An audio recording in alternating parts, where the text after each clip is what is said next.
और आप देख रहे हैं राजनीति। राजनीति में हम बात सिर्फ देश की सियासत पर नहीं बल्कि राज्यों की सियासी नब्ज भी टटोलते हैं।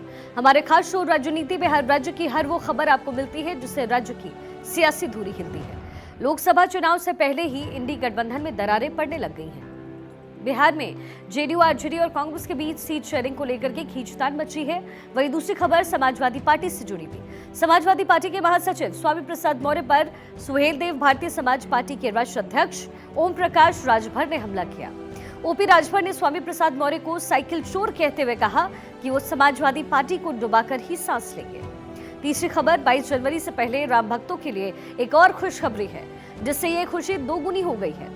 अब राम भक्तों को अयोध्या आने में ज्यादा वक्त नहीं लगेगा क्योंकि आज से अयोध्या के आसमान में जहाजों ने परवाज भर दी है। वहीं चौथी खबर, गिरफ्तारी के डर से जम्मू कश्मीर के पूर्व मुख्यमंत्री फारूक अब्दुल्ला ईडी केस का सामना करने से मुंह चुरा रहे हैं। मनी लॉन्ड्रिंग के मामले में फारूक अब्दुल्ला को ईडी ने पूछताछ के लिए बुलाया था, लेकिन फारूक अब्दुल्ला ने बीमारी का बहाना बनाकर मना कर दिया है। तो डिटेल में इन तमाम खबरों पर चर्चा करेंगे, लेकिन सबसे पहले बिहार से जुड़ी हुई खबर का जिक्र करते हैं। देखिए, बिहार की सियासत में एक बार फिर से सियासी तूफान आ गया है। इस बार इंडी गठबंधन में सीट शेयरिंग को लेकर के खींचतान मची हुई है। जेडीयू, आरजेडी और कांग्रेस में आपस में सिर्फ टवल हो रहा है, जिससे एक बार फिर से इंडी गठबंधन में दरारें पड़ने लग गई हैं।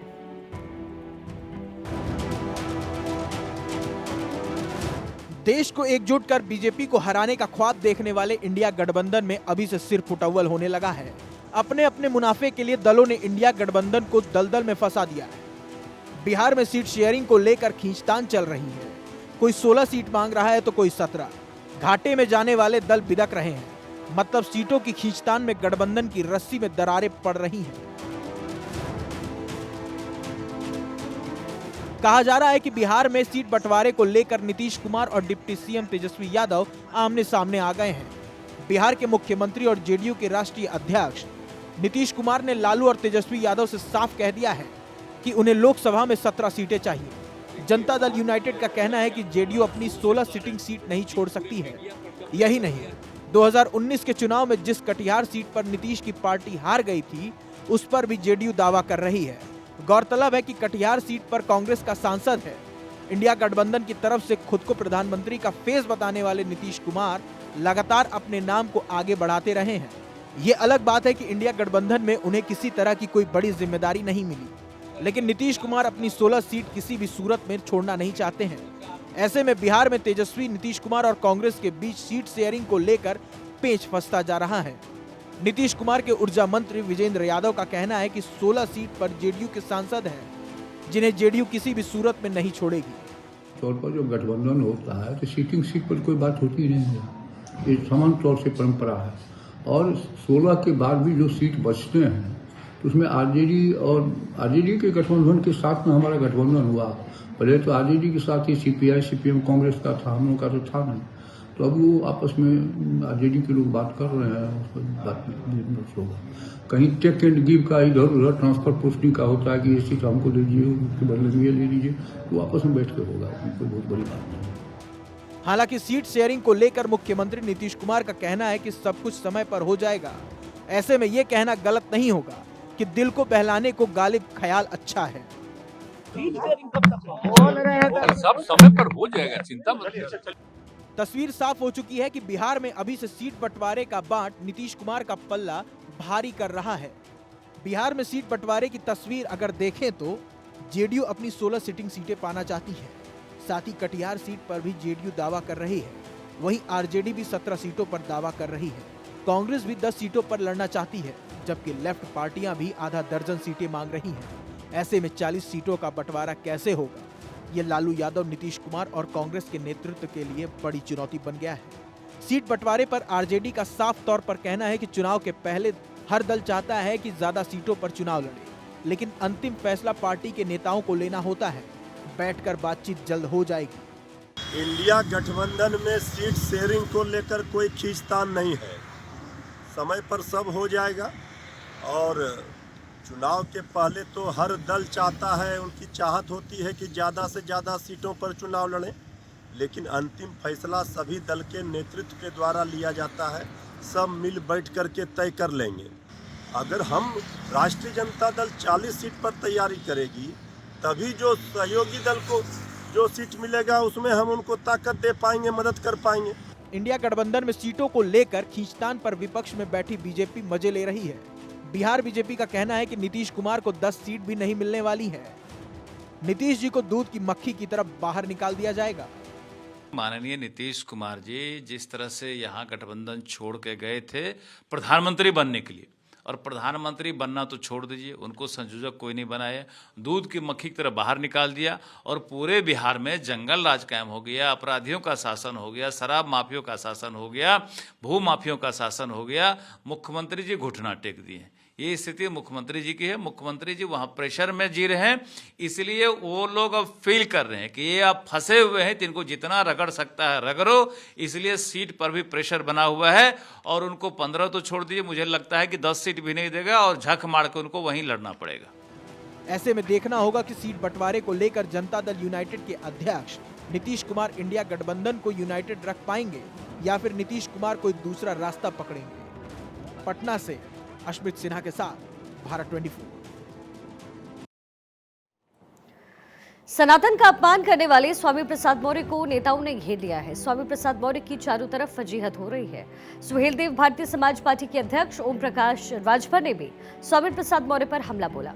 उत्तर प्रदेश के देवरिया पहुंचे ओम प्रकाश राजभर ने स्वामी प्रसाद पर जुबानी हमला बोलते हुए कहा कि स्वामी प्रसाद मौर्य साइकिल चोर हैं और वो दूसरों को भी साइकिल चोर समझते हैं। कार सेवकों पर गोली चलाने को सही ठहराने वाले स्वामी प्रसाद मौर्य की टिप्पणी पर पलटवार करते हुए ओपी राजभर ने कहा कि स्वामी प्रसाद मौर्य समाजवादी पार्टी को गर्त में ले जाने के लिए ऐसी टिप्पणी करते हैं। देखिए, एक साइकिल चोर दूसरे को साइकिल चोर समझता है, समझ रहे हैं ना। 4 बार बसपा में थे, मंत्री थे, तो भाजपा में क्यों गए? भाजपा में क्यों गए? अब भाजपा में गए तो फिर भाजपा छोड़ के सपा में क्यों गए? ये उनका बयान है, वो अलग अलग बयान बदलते रहते हैं। जब उनको मर्जी आती है समाजवादी पार्टी को गर्त में ले जाने के लिए, वो हमेशा वो बयान देते रहते हैं। 22 जनवरी हिंदुस्तान के इतिहास की एक ऐसी तारीख है जो एक नया इतिहास लिखेगी, क्योंकि इस दिन भगवान श्री राम की प्राण प्रतिष्ठा होगी, जिसको लेकर के अयोध्या दुल्हन की तरह सज गई है। प्रधानमंत्री नरेंद्र मोदी के नेतृत्व में उत्तर प्रदेश के मुख्यमंत्री योगी आदित्यनाथ अयोध्या को हाईटेक बना रहे हैं। प्रभु श्री राम के दर्शन की चाह रखने वाले श्रद्धालु और पर्यटकों को अब आने में किसी तरह की कोई दिक्कत नहीं होगी और न ही अयोध्या आने जाने में समय लगेगा। मुख्यमंत्री योगी आदित्यनाथ और केंद्रीय मंत्री ज्योतिरादित्य सिंधिया ने अहमदाबाद अयोध्या के लिए इंडिगो एयरलाइंस को हरी झंडी दिखाई है। इस दौरान सीएम योगी ने कहा कि इस उड़ान सेवा से भगवान श्री राम की नगरी अयोध्या सीधे अहमदाबाद से जुड़ गई। 15 जनवरी से मुंबई के लिए उड़ान की सेवा शुरू होगी, जबकि 16 जनवरी से दिल्ली के लिए एक और उड़ान शुरू होगी। साथ ही केंद्रीय मंत्री ज्योतिरादित्य सिंधिया ने कहा कि अयोध्या एयरपोर्ट का जल्द ही विस्तार होगा। जल्द ही एयरपोर्ट के फेज 2 के निर्माण की शुरुआत होगी। मुझे बताते हुए प्रसन्नता है कि अहमदाबाद अयोध्या या अयोध्या अहमदाबाद के बीच में जो ये सेवा प्रारंभ हो रही है, तो अहमदाबाद और गुजरात से जुड़े हुए श्रद्धालु जनों को अयोध्या आने में, इस सेवा का उपयोग करने में और आसानी से अयोध्या तक पहुंच बनाने में उन्हें मदद मिलेगी। या अयोध्या से अहमदाबाद या सूरत या सोमनाथ या द्वारिका धाम या अन्य पवित्र स्थलों की यात्रा करने के लिए जो भी श्रद्धालु जाने का इच्छुक होगा, या आसानी से वायु सेवा उन्हें उनके गंतव्य तक पहुंचाने में बहुत महत्वपूर्ण भूमिका का निर्वहन कर पाएगी। महर्षि वाल्मीकि अंतर्राष्ट्रीय हवाई अड्डा के नामांकन पर ये जो हवाई अड्डा किया गया है, और उस हवाई अड्डे से ही 30 तारीख को दिल्ली से जुड़ाव 2 प्लेन्स के साथ हम लोग ने करवाई थी, इंडिगो और एयर इंडिया एक्सप्रेस। और आज के दिवस पर अयोध्या और अहमदाबाद के बीच में एक नवीन कनेक्शन दिया जा रहा है। अहमदाबाद एयरपोर्ट पर अयोध्या की फ्लाइट पकड़ते हुए कुछ पैसेंजर्स बेहद खास अंदाज में पहुंचे। पैसेंजर्स ने भगवान राम, लक्ष्मण, सीता और हनुमान की पोशाक पहन करके हवाई अड्डे पर पहुंचे। इन पैसेंजर्स ने साथी पैसेंजर और केबिन क्रू मेंबर्स को मिठाइयां भी खिलाई और एयरपोर्ट पर केक भी काटा। पूरा एयरपोर्ट जय श्री राम के नारों से गूंज उठा।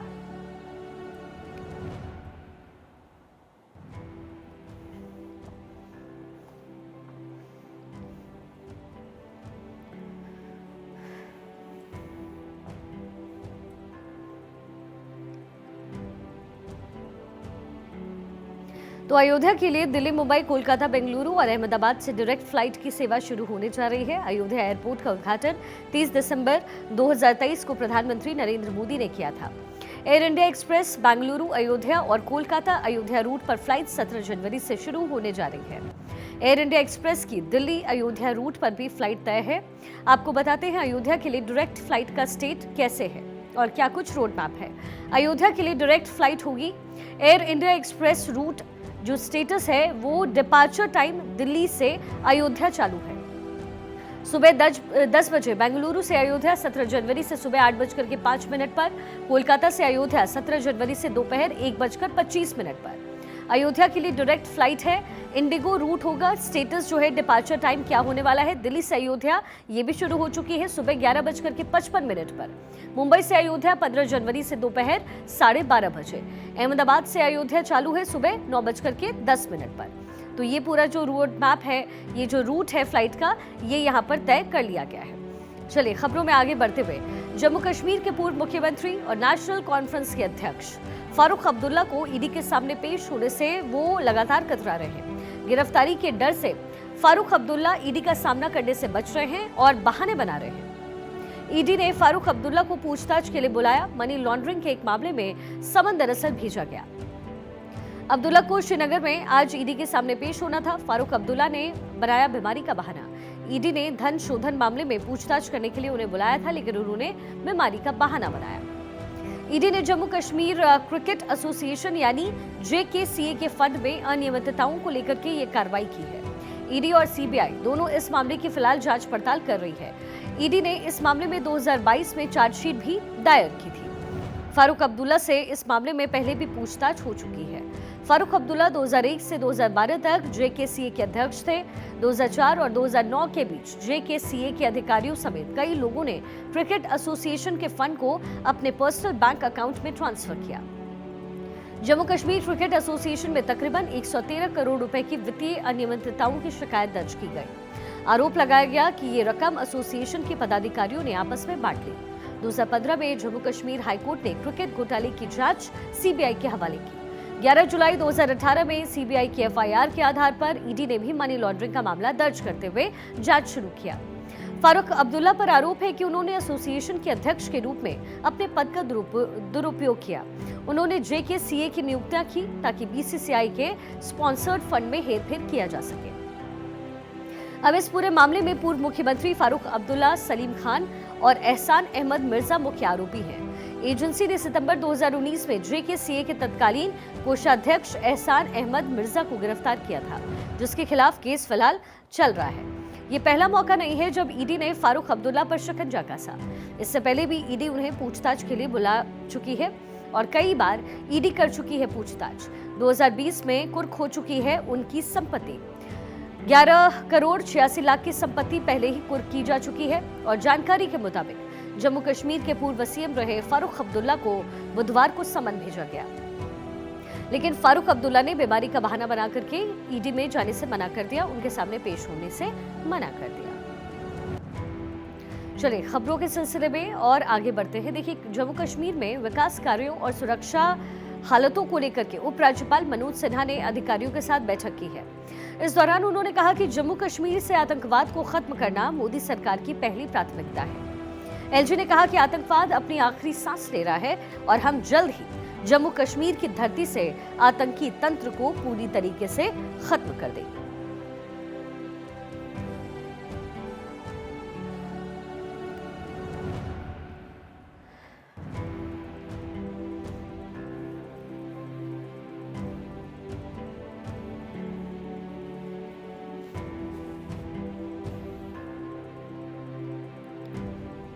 चलिए खबरों में और आगे बढ़ते हुए प्रधानमंत्री नरेंद्र मोदी के ड्रीम प्रोजेक्ट स्वच्छ भारत अभियान को देश के राज्य जो है तमाम वो साकार कर रहे हैं। देश के कई सूबों के कई शहर सफाई के मामले में अव्वल हैं। मतलब स्वच्छ भारत अभियान के सपने को साकार कर प्रधानमंत्री मोदी के विजन को और लोग आगे बढ़ा रहे हैं। केंद्र सरकार ने स्वच्छ सर्वेक्षण 2023 का रिजल्ट जारी किया, जिसमें 1 लाख से अधिक आबादी वाले शहरों में 7वीं बार इंदौर पहले स्थान पर रहा। सूरत को भी इंदौर के साथ संयुक्त रूप से पहला स्थान मिला।